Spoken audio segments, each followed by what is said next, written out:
Hey, what's up, everybody? I'm going to do a small walk around video on the Nomad of a couple little things I've done to it so far. Probably going to head down Saturday morning and pick up that other one. And I'm still trying to determine how I want to haul it back. I don't know if I want to haul it back on a car trailer or try to put it in one of my dumpsters backwards and strap it down. I'm just awful afraid of hitting a bump or an overpass and something bad happening to where the car flies off the trailer. It's that bad. But probably Saturday morning I'll go down, and I'll do a video. A lot of everybody's been saying they wanted a video of it, so I'll do the video on that other Nomad. And you guys can think, and you guys can not think, but you could tell me what you think about it. And you might think that it's in better shape than the one that I've already brought back. I don't know, because it's more complete, so it's kind of deceiving. And the reason why I say it's not buildable is just because it's very brittle. This car is brittle, but it's strong in the right spots, you know. The bottom line is, you know, me honestly, 55 Nomad is just too cool to leave behind. Any Nomad, I mean, what am I saying? Any Tri-5, really, you know, unless it's just nothing left of it and it's nothing left to save, really. But let's check out what I've done with this one so far. So yesterday, me and my wife had drove up to Mansfield, and I was able to get a couple cheap Kragers. They're nothing special, but they kind of makes the car look kind of cool, I think. You know, kind of gives me, I don't know, some type of inspiration for it. So I still need a couple more, and I still actually need 6 more. I need 2 for the front of this, and then 4 for that sedan back there. But I put a picture on my community page yesterday. I got that door. It's all latched. And I want to get the doors, both of them, latched for when I go to pick it up off the frame. The car kind of stays together as much as it can. I might try to bring my welder down here, and all the way over at the front gate we got power, so I'll have to roll it over there and maybe put some braces in it. Because I just want to lift it up and then just sit it back down on a good frame.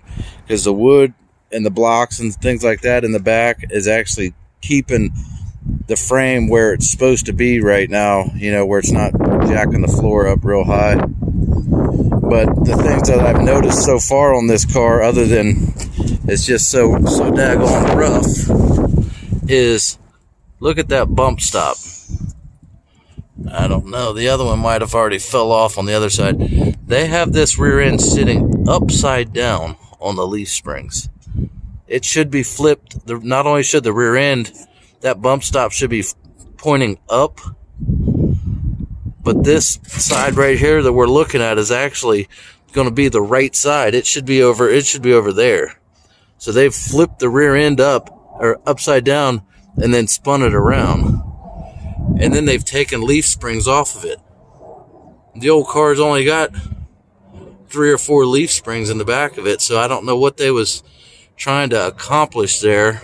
But when I was putting these tires on the back of it, I'm like, what the, you know, there's a vent tube in the rear end and all kinds of stuff that just wouldn't work right being upside down like that. So, you know, these cars, they have a long history. And this piece right here that was up here, that the guy just absolutely ruined trying to get off of it with all these little, look at the screw holes that I took out. All 4 of them screws unscrewed right out of the roof. And this guy had just went ballistic on this trim when all he had to do was find a Phillips screwdriver. And the same on this piece too, where they had pried it all down. This went up here. They had it all pried down. All the screws come right out of the roof.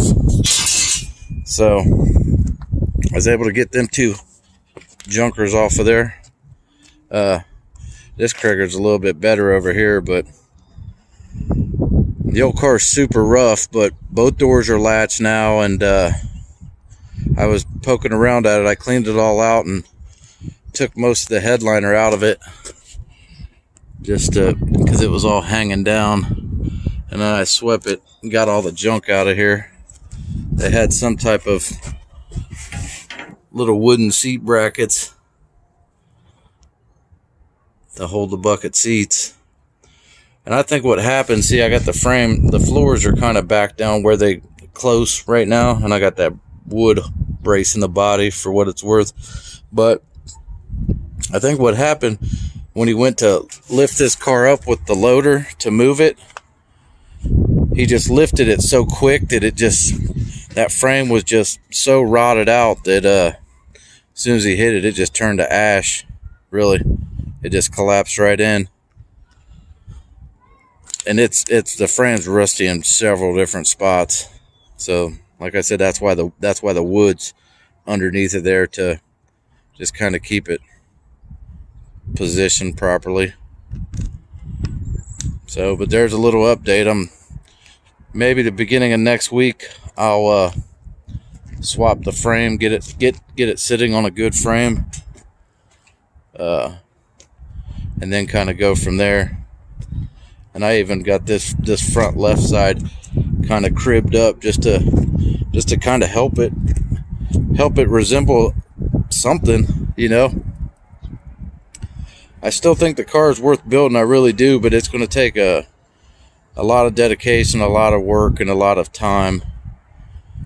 Honestly, you know, you put floor pan in the car, rear cargo, outer rockers, fix the quarters, just scrap them doors. You know, they're not worth messing with.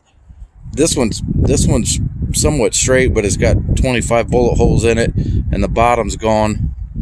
But the other one has been wrecked. I tried to straighten it out as best I could just to get it to latch, just to try to give the car a little bit of structure. 'Cause I think these bolts right here, there's one on each side, are the only thing really holding the body to what's left of the frame. And the car sat so long, the front wheels, the steering, it won't even turn. It's just locked right where it is. But that's your guys' update. I just been down here messing around with it. Cleaned all the junk out, like I said, so you could really see I think this car was pretty roached out when they parked it. It had all these like little aluminum patches everywhere, and this is not factory at all back here. I mean, you could see how thick it is, and they welded it directly to a body mount. That also is tied in. I'll have to cut that with a torch or something. Them body mounts are still hooked up. The one over there too. But she's certainly rough. But what are you gonna do, guys? And that one's sitting back there. Like I said, I need 6 more Kriegers.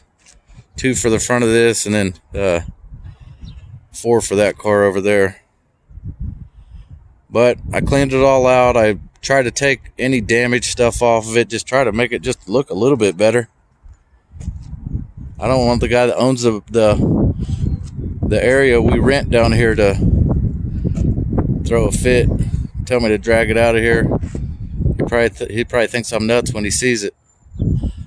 Or I know he thinks I'm nuts when he sees the stuff I drag in here, but I don't know. Tell me what you guys think. Kind of does look cool in a ratty way sitting there. Just Don being Don. This is what I do. I just, you know, I kind of like the stuff nobody else likes. Stuff everybody else walks away from. It's kind of coming along, but it's just a small update, and I'll try to drop another video this weekend of the other one, and you guys can tell me which one you think's better. This one certainly has a better roof, and the actual structure of the body is better, if you can believe that. Thanks for stopping by Don's Hot Rod Garage. I'll catch you guys on the next video.